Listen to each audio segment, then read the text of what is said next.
Assalamualaikum, salam sejahtera untuk kita semua. Shalom, Om Swastiastu, Namo Buddhaya, salam kebajikan.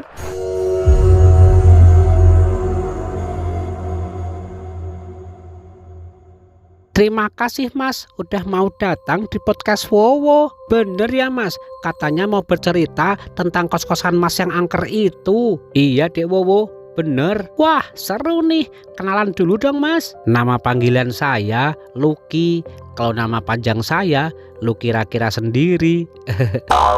Saya semester 3 di Untumu.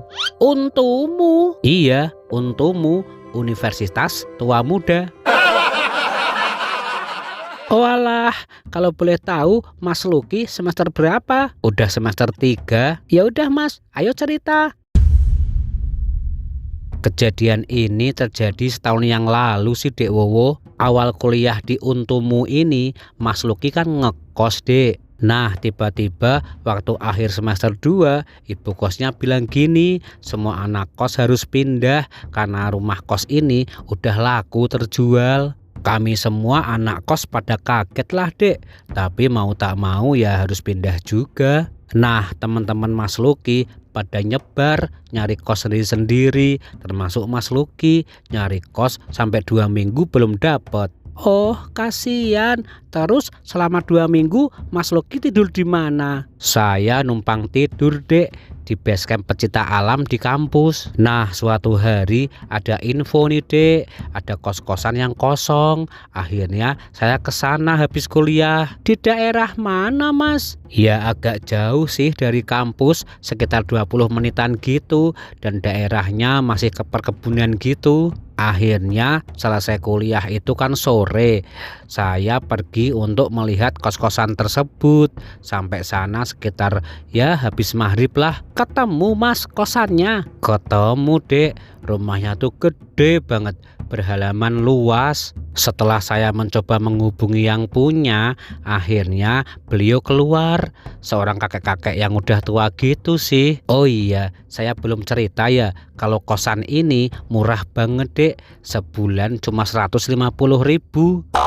Wah murah banget Kak itu. Ya makanya karena murah ya akhirnya saya mau Dek untuk survei ke sana. Setelah memencet pintu bel pagar agak lama, akhirnya yang punya keluar Dek, seorang kakek tua gitu. Ada apa ini? Kok malam-malam sampai sini? Maaf Pak, katanya kos-kosan ini ada kamar yang kosong ya. Oh iya, ada satu yang kosong. Wah alhamdulillah. Sebulan berapa Pak? Kalau untuk karyawan sebulan 200.000. Kalau untuk mahasiswa sebulan 150.000. Udah free air, free listrik, free wifi, juga free karaoke. Wah ada LC-nya nggak Pak? Hus, nggak boleh itu. Hehe, bercanda Pak, bercanda. Memangnya kos-kosan ini ada berapa kamar Pak? Yang pakai AC ada 3 kamar, tapi sudah penuh. Yang tanpa AC ada 5 kamar, tapi yang 4 udah ada yang menghuni. Nah, kalau kamu mau, masih ada kamar yang non AC, tapi di paling pojok belakang depan kamar mandi. Gimana? Ya nggak apa-apa sih Pak. Lah gimana? Kamu mau lihat kamarnya dulu nggak? Maulah Pak, saya juga pengen lihat luas kamarnya. Maaf Pak, katanya kos-kosannya penuh, tapi kok nggak ada yang parkir motor di sini? Oh, mereka pada pulang kampung. Nggak tahu kenapa, kok bisa pulangnya barengan seperti itu. Berarti kos ini kosong dong Pak sekarang. Ya paling seminggu lagi pada balik ke sini. Memangnya kamu mau menempatin kapan kos ini? Ya mulai malam ini Pak, soalnya saya udah nggak punya kos-kosan, nggak punya tempat tinggal. Oh alah, kamu itu gimbal. Gembel. Ya udah, kalau mau malam ini nggak apa-apa. Ayo saya antar menuju kamarmu. Mau lihat-lihat dulu katanya. Iya Pak, iya saya mau. Tapi ingat, kalau bayar jangan nunggak ya. Anu Pak, nggak janji sih kalau itu. Kalau sampai nunggak, Bapak sunatin 2 kali kamu. Yaudah ayo masuk. Jadi di depan itu rumah bapaknya yang punya kos, Dek. Nah, kos-kosan itu ada di halaman belakang, lewatnya samping. Nah, begitu masuk di halaman belakang rumah bapaknya itu, ternyata ada kos-kosan yang luas banget, Dek. Begitu masuk, kita ada parkiran motor. Terus di sebelah kanan ada jajaran kamar yang non AC. Nah, kamar saya itu yang paling ujung dekat kamar mandi. Terus depan kamarnya apa, Mas? Nah, di depan kamar saya kan kamar mandi. Terus ada area jemuran yang lumayan luas di depan kamar yang AC. Wih, jadi luas banget dong, Mas, area kosannya. Iya, Dek, luas. Makanya saya juga heran, kok harganya murah banget ya. Kenapa gitu? Tapi karena saya mahasiswa yang butuh uang untuk jajan, ya akhirnya saya ambil aja walaupun murah dan saya nggak tahu kenapa. Wih, beruntung, Mas. Saya juga mikirnya awalnya begitu, Dek. Beruntung banget nih saya bisa hemat tiap bulannya. Nah, ini nih bagian horornya. Waktu malam pertama dan malam kedua saya tidur di kos-kosan itu nggak ada kejadian aneh-aneh, Dek. Nah, kejadian horornya baru terjadi di malam ketiga. Wah, gimana Kak ceritanya? Waktu itu saya kan dari kampus sekitar jam 7 malam karena ada kuliah sore gitu. Sampai di kosan sekitar jam setengah 8 karena panas dan gerah banget belum mandi dari pagi. Saya memutuskan untuk langsung mandi aja. Bentar-bentar Kak, jadi kosan itu yang katanya penuh penghuninya sepi ya Kak? Iya Dek, sepi banget. Tapi kan aneh ya, masa iya sih 7 kamar yang lain mudiknya bareng, terus sampai saya 3 hari di situ nggak ada yang pulang satupun. Apa mungkin mereka satu daerah ya Kak? Ya nggak mungkin lah Dek. Ya udahlah, saya lanjutin ya ceritanya. Saya nggak mikir sampai sejauh itu. Nah, akhirnya saya mandi tuh di kamar mandi yang nomor 3. Kenapa saya milih kamar mandi nomor 3? Karena kamar mandi nomor 1 dan 2 pakainya ember gitu. Kalau kamar mandi nomor 3 pakainya shower. Jadi menurut saya lebih seger.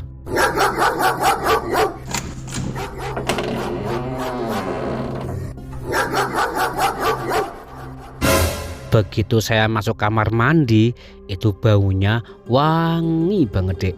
Saya kan heran, kan ini kamar mandi udah lama banget gak dipakai sama anak-anak kos, kan mudik. Tapi kok baunya wangi banget. Wangi apa Kak? Ya wangi kayak sabun habis dipakai gitu. Tapi lantainya mah kering, soalnya kan emang gak dipakai, udah lama, udah 7 hari katanya. Ya udahlah, pikir saya di belakang kamar mandi ini ada tanaman mawar kek, melati kek. Jadi kalau malam kan emang baunya harum kayak gitu. Saya masuk aja ke kamar mandi.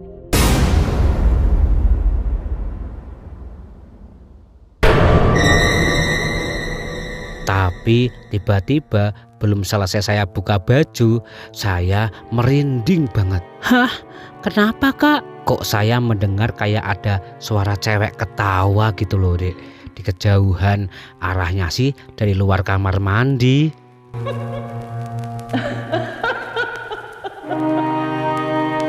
Suara cewek Kak? Iya, suara cewek ketawa gitu, tapi agak jauhan sih suaranya.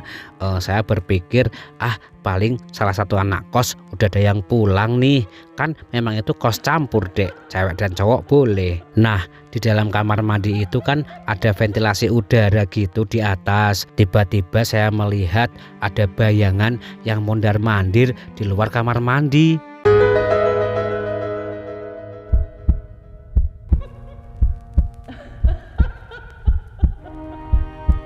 Saya lihatin aja bayangan itu mondar-mandir sampai akhirnya tiba-tiba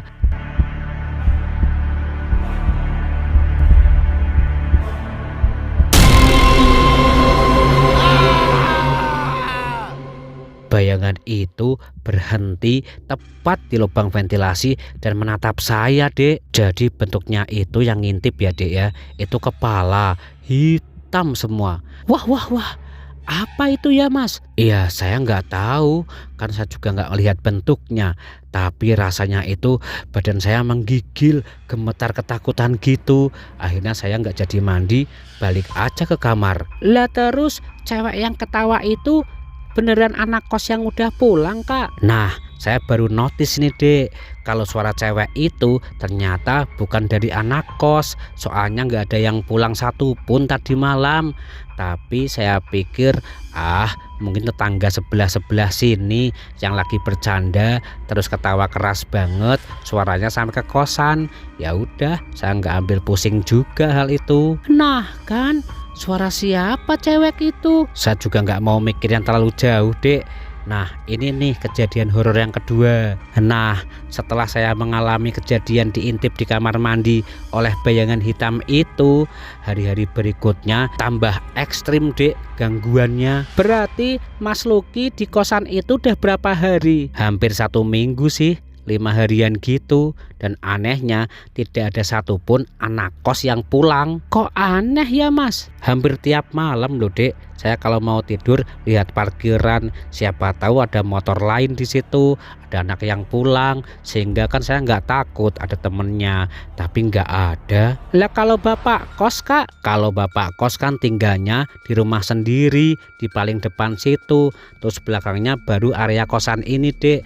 Jadi ya saya nggak ketemu dia lagi setelah bayar kos pertama itu. Istri dan anaknya juga nggak ketemu, Mas. Kata ibu-ibu penjual nasi yang sering saya makan di ujung gang ini, bapak itu duda, istrinya udah meninggal dan beliau tidak punya anak. Ibu warung nasi sih sempat tanya kepada saya, "Dek, kamu ngekos di mana?" "Saya ngekos di rumah paling ujung itu, Bu." Tiba-tiba ibu penjual nasi itu kaget, Dek. "Loh, kamu ngekos di sana? Serius? Ya udah, yang hati-hati ya." Nah, saya kan penasaran nih. Saya tanya balik, "Hati-hati kenapa, Bu?" "Udah, nggak apa-apa kok, nggak ada apa-apa.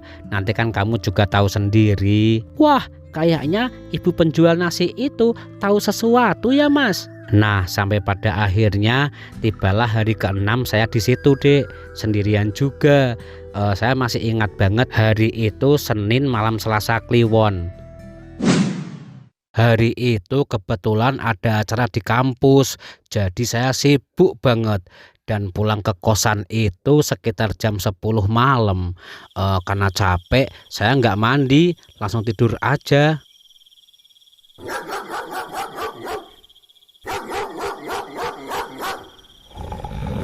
Nah, tiba-tiba jam setengah 1-an malam gitu, pintu kamar kos saya kayak ada yang mengetuk, Dek, tapi pelan gitu. Karena suara ketukan pintu kamar saya itu lama banget, sekitar ya 3 menitan gitu. Akhirnya saya terbangun, Dek. "Siapa? Siapa di luar? Siapa ya?" Kok nggak ada yang jawab? "Siapa ya?" "Sebentar, saya bukain pintu."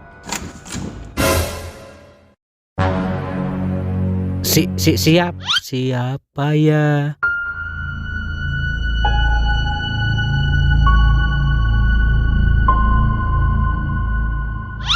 Loh, kok nggak ada orang? Siapa yang ngetuk pintu kamarku tadi ya? "Ada orangkah di sini?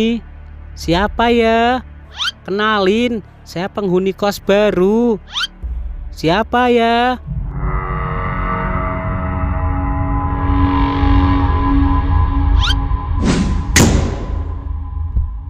Aduh, apa mungkin bapak kos ya? Iseng banget. "Nggak ada orang, Mas." "Nggak ada orang sama sekali, Dek. Kosong, cuman lorong gelap gitu. Kamar-kamar yang lain juga pintunya terkunci. Kan memang nggak ada orang, cuman saya aja di situ." "Wah, serem, Mas. Siapa ya?" Jujur sih, Dek, saya mulai agak takut waktu itu. Tapi karena badan saya kan capek banget, terus besok pagi masih ada kegiatan di kampus, jadi saya putuskan untuk tidur lagi aja. Tak lama kemudian saya ketiduran tuh. Entah kenapa suasana malam itu dingin banget, sehingga saya memutuskan pakai selimut. Biasanya mah nggak pernah tidur selimutan. Lagi pulas-pulasnya saya tidur, tiba-tiba selimut saya kayak ada yang narik ke bawah.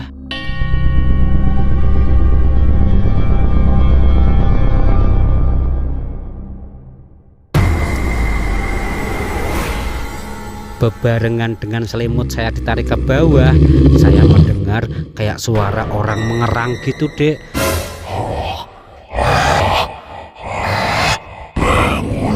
Otomatis saya terbangun, Dek, mendengar suara itu. Jujur ya, Dek, saat itu saya takut sekali. Kan suara itu ada di kamar saya. Tiba-tiba saya merasa ada orang yang tidur di samping saya, Dek. Soalnya kan kasurnya gerak gitu, nut gitu.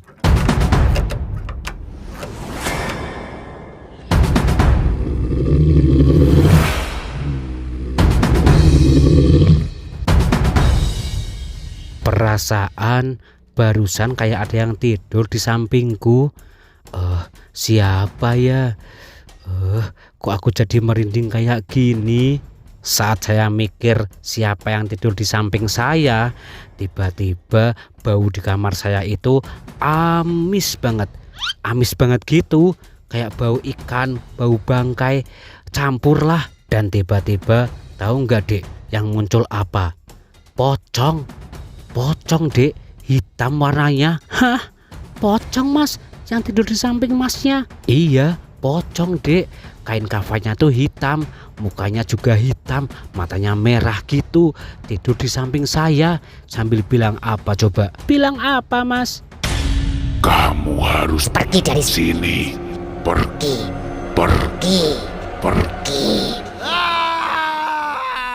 Wah, saking takutnya saat itu saya langsung naik motor pergi dari kosan, Dek. Saya ke kampus kumpul sama teman-teman. Wah, pocong tadi bilang apa, Mas? Kamu harus pergi dari sini. Pergi. Gitu, Dek, bilangnya. Saya juga nggak tahu maksudnya apa. Iya ya, maksudnya apa ya? Kok harus pergi? Terus gimana, Mas, cerita selanjutnya? Saya sih udah kepikiran, Dek, ada yang aneh nih dengan kos-kosan ini. Mana orang-orang kos yang lain nggak pernah datang, bapak kos juga nggak pernah muncul. Saya sendirian mengalami hal-hal yang horor, kan aneh.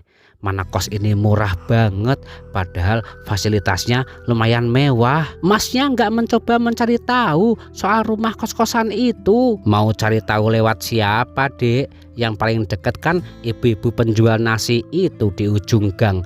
Dan dia itu kayak menutupi sesuatu, nggak mau cerita apa adanya. Nah, setelah kejadian di kamar saya ada pocong hitam itu, sekitar 2 hari 3 harian masih aman-aman aja. Sampai akhirnya ada kejadian yang lebih gong lagi, dan saya nggak mau tinggal di situ lagi pokoknya. Wah, apa, Mas? Woteh kepo.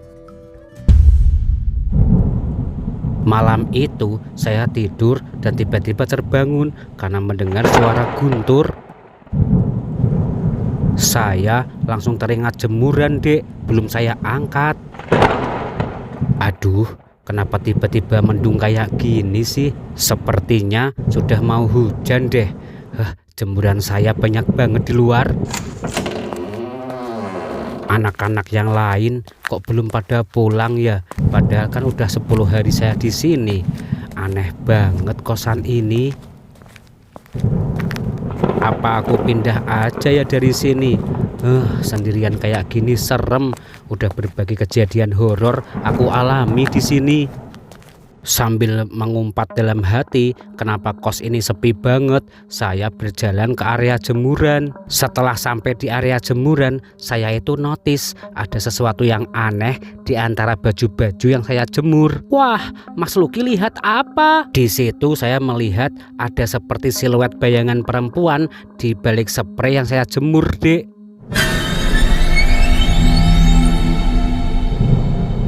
Saya yakin banget kalau itu bayangan perempuan. Saya pikir salah satu anak kos udah pulang. Kan ini kos campur cowok dan cewek. Permisi, Mbak. Mbaknya kos di sini ya? Iya. Dia jawab, Mas. Iya Dek, dia jawab. Tapi suaranya agak-agak aneh gitu, kayak orang kedinginan.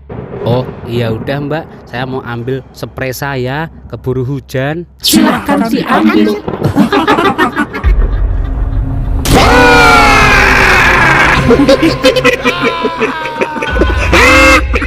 Mau ambil spraynya? Ambil aja. Ih, ya Allah, kuntilanak. Ganteng juga. Mau gak jadi suamiku? Kunti bapak. Apes, ketemu terus sama hantu. Sini, peluk saya. Kunti ibu. Saya kaget banget Dek, baru lihat pertama kali kuntilanak kayak gitu. Serem banget. Terus saya lari masuk kamar, saya kunci pintu. Dari balik pintu kamar saya bisa melihat kuntilanak itu mengetuk pintu kamar satu persatu, urut Dek, dari ujung sampai ke ujung. Siapa yang mau jadi suamiku? Permisi. Astaga, ternyata kuntilanak itu cari suami. Huh?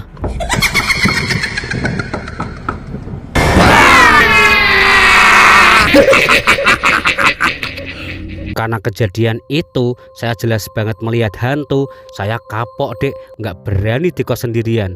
Saya paginya menemui bapak kos. Saya bilang mau pindah dari sini. Wah, terus bapak kosnya bilang apa Mas? Bapak kosnya malah bilang gini, oh udah ketemu hantu yang di sini ya, mungkin kenalan kali Mas. Hah? Berarti bapak kosnya tahu kalau kosan itu angker? Ya tahu kali Dek, orang dia juga cerita kok kalau tanah yang buat kos-kosan ini dulunya adalah kuburan, terus diratakan dibuat kos-kosan yang megah ini. Wah, kenapa nggak cerita dari awal tuh bapak kosnya? Ya nggak tahu Dek, mungkin biar untung aja, kan yang kos paling seminggu 2 minggu nggak betah gitu, tapi bayarnya kan udah 1 bulan penuh, mungkin loh cari untung dari situ. Wih, dasar bapak kos lu cenut. Ya udah Dek, gitu aja ceritanya. Sekarang saya kos di tempat yang ramai. Oh iya Mas, makasih ya Mas Lucky udah mampir di podcast Indigo. Maaf loh Dek Wowo, maaf ya. Katanya kalau jadi narasumber begini dapat uang bensin ya. Jangan khawatir Mas Lucky, dapat kok, nanti dapat honor dari Wowo. Oh, sekarang aja Dek, Mas Lucky mau pulang, mau kuliah. Oh iya Kak, maaf. Ini uang gajinya. Uang honor gitu. Ini beneran 2000 Dek. Iya Kak, jangan boros-boros, jangan dihabiskan, ditabung sisanya. Kalau makan ya sederhana aja. Kalau isi bensin jangan full tank, cukup kok Kak. Wah, serius ini 2000? Muka Kak Lucky seneng banget. 2000 banyak kan Kak? Ya udah Kak, makasih ya. Silahkan kalau mau pulang. Jauh-jauh dari kota untuk ke rumah ini bikin podcast, kirain dapatnya 2 juta, malah 2000. Dasar anak indigo pelit. Nah teman-teman, seru banget kan cerita dari Mas Lucky. Kalian mau nggak jadi narasumber di Indigo Podcast Wowo?